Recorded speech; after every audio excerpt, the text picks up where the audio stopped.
الرجيم بسم الله الرحمن الرحيم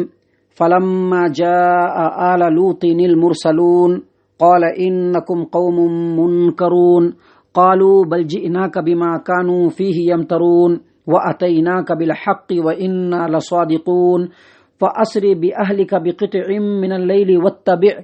واتبع أدبارهم ولا يلتفت منكم أحد وامضوا حيث تؤمرون وقضينا إليه ذلك الأمر أن دابر هؤلاء مقطوع مصبحين۔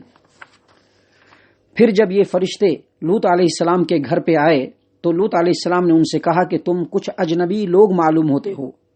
فرشتے کہنے لگے کہ بلکہ ہم تو تمہارے پاس وہ عذاب لائے ہیں جس کے بارے میں یہ لوگ شک کر رہے تھے۔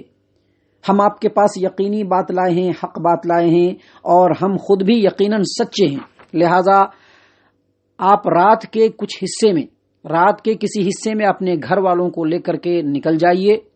اور آپ سب سے پیچھے رہیے، اور آپ لوگوں میں سے کوئی بھی پیچھے مڑ کر کے نہ دیکھے، اور وہاں آپ لوگ چلے جائیے جہاں آپ کو حکم دیا جا رہا ہے۔ اور ہم نے لوط علیہ السلام کو اس بات کا فیصلہ سنا دیا کہ صبح ہوتے ہی ان تمام لوگوں کی جڑ کٹ جائے گی۔ معزز سامعین کرام، سورۃ الحجر سورہ نمبر 15 اور اسی سورت سے آیت نمبر 61 سے لے کر کے 66 تک، یعنی 60 پر 1 نمبر کی آیت کریمہ سے لے کر کے 60 پر 6 نمبر کی آیت کریمہ تک آپ کی خدمت میں پیش کیا گیا، تلاوت کی گئی اور اس کا ترجمہ بھی پیش کیا گیا۔ معزز سامعین کرام، کل کے درس میں جو آیات آپ کے سامنے پیش کیے گئے تھے اس میں یہ بتلایا گیا تھا کہ ابراہیم علیہ السلام کے پاس کچھ فرشتے انسانی شکل میں، نوجوان لڑکوں کی شکل میں، خوبصورت لڑکوں کی شکل میں آئے۔ ابراہیم علیہ السلام نے ان کو اپنا مہمان سمجھا، ان کی ضیافت کرنی چاہیے، لیکن فرشتوں نے کہا کہ بھائی ہم فرشتے ہیں، ان چیزوں کی ہم کو ضرورت نہیں، ہم ایک بہترین اور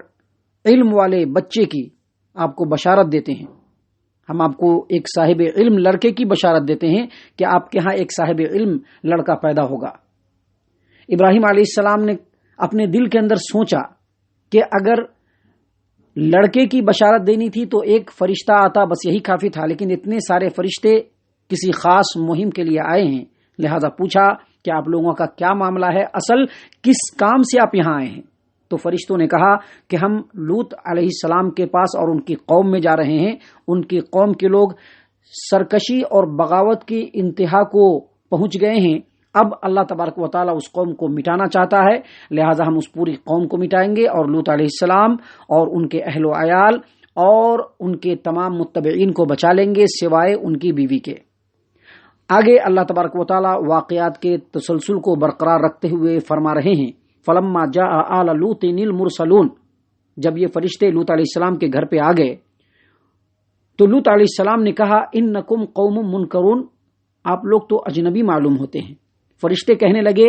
بل جئناک بما کانوا فیہ یمترون، بلکہ ہم تو آپ کے پاس وہ عذاب لائے ہیں جس کے بارے میں آپ کے قوم کے لوگ ہمیشہ شک کرتے رہے ہیں۔ وَأَتَيْنَاكَ بِالْحَقِّ وَإِنَّا لَصَادِقُونَ، اور ہم آپ کے پاس یقینی بات لائے ہیں اور ہم خود بھی یقیناً سچے ہیں۔ اور اس کے بعد فرشتوں نے کہا فَأَسْرِ بِأَهْلِكَ بِقِطْعٍ مِّنَ اللَّيْلِ وَاتَّبِعْ أَدْبَارَهُمْ وَلَا يَلْتَفِتْ مِنكُمْ أَحَدٌ، یعنی رات کا جب کچھ حصہ گزر جائے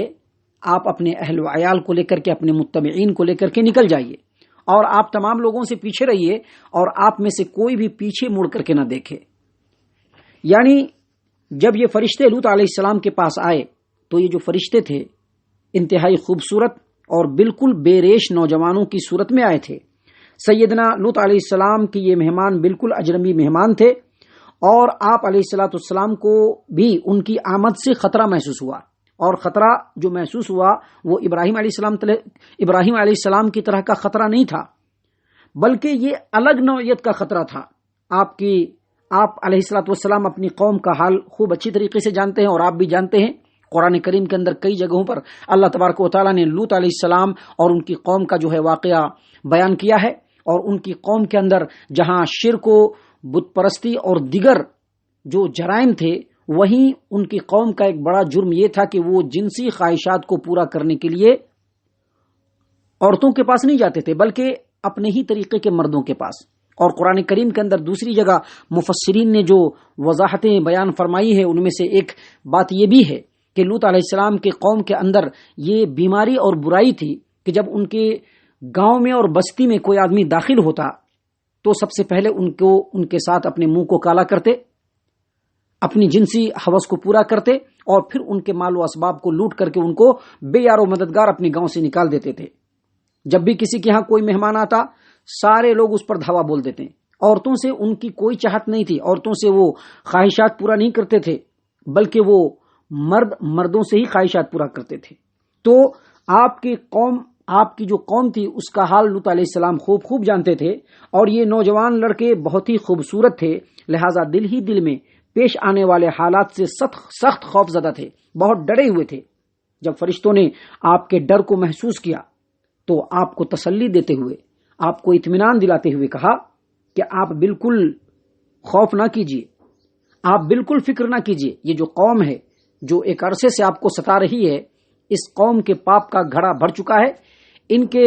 گناہوں کا پیمانہ لبریز ہو چکا ہے، لہٰذا اب ہم ان کا مکمل استحصال کریں گے، ان کو جڑ سے اکھاڑ دیں گے، ان کا نام و نشان اس روئے زمین سے ملیا میٹ کر دیں گے، اور اسی لیے اللہ تبارک و تعالیٰ نے ہم لوگوں کو بھیجا ہے۔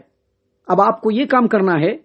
کہ جب رات گہری ہو جائے، گہری تاریکی چھا جائے، تو آپ اپنے گھر والوں اور ایماندار جو لوگ ہیں ان کو اپنے ساتھ لے لیں، لیکن اپنی بیوی کو ساتھ مت لیجیے۔ کیونکہ ان کی بیوی جو تھی وہ اپنی قوم کے جرم میں برابر کی حصے دار تھی، وہ اسی قوم کی بیٹی تھی، اور جب کوئی مہمان آتا تو فوراً ان کی بیوی جو ہوتی تھی وہ اپنی قوم کے لوگوں تک خبر پہنچا دیتی تھی۔ قرآن کریم میں دوسری جگہ جو اس واقعے کی تفصیل اور تفسیر ہے اس میں مفسرین نے یہ بھی بیان کیا ہے، بلکہ قرآن کریم میں بھی یہ بیان کیا گیا ہے کہ جیسے ہی یہ فرشتے لوط علیہ السلام کے گھر میں آئے خوبصورت نوجوانوں کی شکل میں، فوراً ان کی بیوی وہاں سے کھسکی اور جا کر کے اپنی قوم کے لوگوں کو بتلا دی کہ ہمارے گھر میں بڑے ہی خوبصورت چند مہمان آئے ہیں، جاؤ تم لوگ اپنی ضرورت پوری کرو۔ لہذا اپنی قوم کے جرم میں ان کی بیوی برابر کی حصے دار تھی، لہذا اللہ تبارک و تعالیٰ کے حکم کے مطابق فرشتوں نے کہا کہ آپ اپنے اہل و عیال کو لے کر کے نکلیے، اور ساتھ ہی ساتھ جو ایماندار ہیں ان کو بھی لے کر کے نکلیے، لیکن آپ کی جو بیوی ہے وہ آپ کے ساتھ نہیں جائے گی، کیونکہ وہ ان لوگوں کے گناہوں میں برابر کی حصے دار ہے، اور صبح دم بالکل صبح کے وقت ان پر عذاب آنے والا ہے۔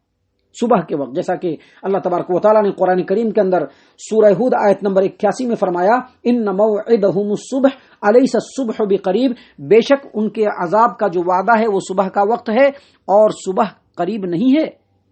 یعنی اللہ تبارک و تعالیٰ یہاں فرما رہے ہیں کہ ان کے جو عذاب کا وقت مقرر کیا گیا تھا وہ بالکل صبح دم، یعنی جیسے ہی رات ختم ہوتی اور صبح صادق جو ہے شروع ہوتا، اسی وقت ان کے اوپر عذاب آنا تھا۔ تو فرشتوں نے کہا کہ صبح دم ان پر عذاب آنے والا ہے، اور جب آپ نکلیں گے تو آپ سب سے پیچھے رہیں اور کوئی بھی پیچھے مڑ کر کے نہ دیکھے، کیونکہ یہ تو نہ تو تماشا دیکھنے کا وقت ہے اور نہ ہی مجرم قوم کی ہلاکت پر آنسو بہانے کا وقت ہے۔ لہذا کوئی بھی آدمی اگر پیچھے کھڑا رہ گیا یا پیچھے دیکھا تو ممکن ہے کہ اس کو بھی کوئی نقصان پہنچے۔ لہذا فرشتوں نے کہا کہ فَأَسْرِ بِأَهْلِكَ بِقِطْعٍ مِّنَ اللَّيْلِ وَاتَّبِعْ أَدْبَارَهُمْ وَلَا يَلْتَفِتْ مِنْكُمْ أَحَدٌ، جب رات کا کچھ حصہ گزر جائے تو رات کے کسی حصے میں اپنے گھر والوں کو اور اپنے متبعین کو لے کر کے نکل جائیے، اور آپ سب سے پیچھے رہیے اور تم میں سے کوئی مڑ کر کے نہ دیکھے۔ وَامْضُوا حَيْثُ تُؤْمَرُونَ، اور جہاں آپ لوگوں کو حکم دیا گیا ہے وہاں چلے جائیے۔ معزز سامعین کرام، لوط علیہ السلام کی تبلیغ کا جو مرکز تھا وہ سدوم شہر تھا، اور یہ عذاب اسی شہر اور اس کے اطراف میں آیا تھا، اور ان کا علاقہ عراق اور فلسطین کے بالکل درمیان میں واقع تھا، جہاں پر آج کل شرق اردن ہے، اور یہاں سے آپ کو شام کی طرف ہجرت کرنے کا حکم دیا گیا تھا۔ لہذا سب سے پہلے میں آپ کو بتلا دوں کہ عذاب تو آیا، لیکن یہاں پر اس بات کی ضرورت پڑتی ہے، اور یہ مجھ کو سمجھ میں آتا ہے کہ آپ کو بتلا دوں کہ یہاں پر جو واقعہ بیان کیا گیا ہے بالکل یہی واقعہ سورہ ہود کے اندر بھی بیان کیا گیا ہے، لیکن سورہ ہود میں واقعے کی ترتیب کچھ اس طرح سے ہے کہ جب فرشتے سیدنا لوط علیہ السلام کے ہاں آئے تو قوم کے بدماش اور غنڈے فوراً سیدنا لوط علیہ السلام کے گھر پر پہنچ گئے، اور آپ کو اپنے مہمانوں کو ان غنڈوں سے بچانے کی فکر لگ گئی، یہاں تک کہ انہوں نے یہ بھی فرمایا کہ کاش مجھ میں ان سے لڑنے کی اور اپنے مہمانوں کی طرف سے مدافعت کی طاقت ہوتی، یا میں کسی مضبوط سہارے کی پناہ لے سکتا تو اس وقت فرشتوں نے اپنا انٹروڈکشن دیا، اپنا تعارف کرایا اور تسلی دی کہ آپ کو گھبرانے کی ضرورت نہیں ہے، اور اس کے بعد عذاب کا ذکر ہے۔ لیکن یہاں پر ترتیب یہ ہے کہ پہلے عذاب کا ہی ذکر کر دیا گیا ہے اور باقی تمام تفصیلات بعد میں آیا ہے۔ اس کے بعد باقی تمام تفصیلات ہیں کہ کیسے فرشتے آئے، کیسے ان کے قوم کے لوگوں نے اپنی سرکشی اور بدماشیوں کو شروع کیا، اور کس طرح سے لوط علیہ السلام جو ہے وہ پریشان ہوئے، اور کس طرح سے فرشتوں نے ان کو تسلی دی، اور کس طرح سے ان کو فرشتوں نے نیست و نابود کیا۔ یہ تمام باتیں بعد میں آئی ہے، پہلے ہی عذاب کا ذکر جو ہوا ہے اس کی وجہ یہ ہے کہ یہاں پر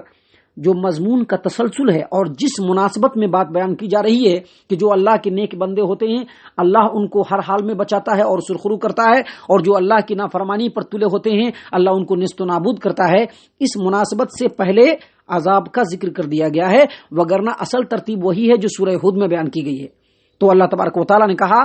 کہ فرشتوں نے کہا کہ آپ کو جہاں حکم دیا گیا ہے وہاں چلے جائیے، اور ہم نے لوط علیہ السلام کو وَقَضَيْنَا إِلَيْهِ ذَلِكَ الْأَمْرَ أَنَّ دَابِرَ هَؤُلَاءِ مَقْطُوعٌ مُصْبِحِينَ، اور ہم نے لوط علیہ السلام کو اس بات کا فیصلہ سنا دیا کہ صبح ہوتے ہی ان لوگوں کی جڑ کٹ جائے گی اور ان لوگوں کا نام و نشان مٹ جائے گا۔ معزز سامعین کرام، آج کا درس ہم یہیں پر ختم کرتے ہیں۔ انشاءاللہ جو باقی باتیں ہیں جو اسی واقعے سے تعلق رکھتی ہیں، جو اگلی آیات میں ہیں، انشاءاللہ کل آپ کے سامنے پیش کیا جائے گا۔ اللہ تبارک و تعالیٰ سے دعا ہے کہ اللہ تبارک و تعالیٰ ہم تمام کو ان آیات کے اوپر غور و فکر اور تدبر کرنے کی توفیق عنایت فرمائے، ہم تمام کو صحیح معنوں میں مومن اور مسلمان بنائے، نبی اکرم صلی اللہ علیہ وسلم کا متبع اور فرما بردار بنائے، صحابہ کرام کے اسوہ حسنہ کو اپنی زندگی میں اپنانے کی توفیق عنایت فرمائے۔ اللہ تبارک و تعالیٰ ہم تمام کو جنت الفردوس میں جگہ عطا فرمائے۔ اے اللہ ہم تمام کو جہنم سے پناہ دے، اے مالک الملک ہم تمام کو جہنم سے پناہ دے، اے رب العالمین ہم تمام کو جہنم سے پناہ دے، آمین یا رب العالمین۔ وما علینا الا البلاغ المبین۔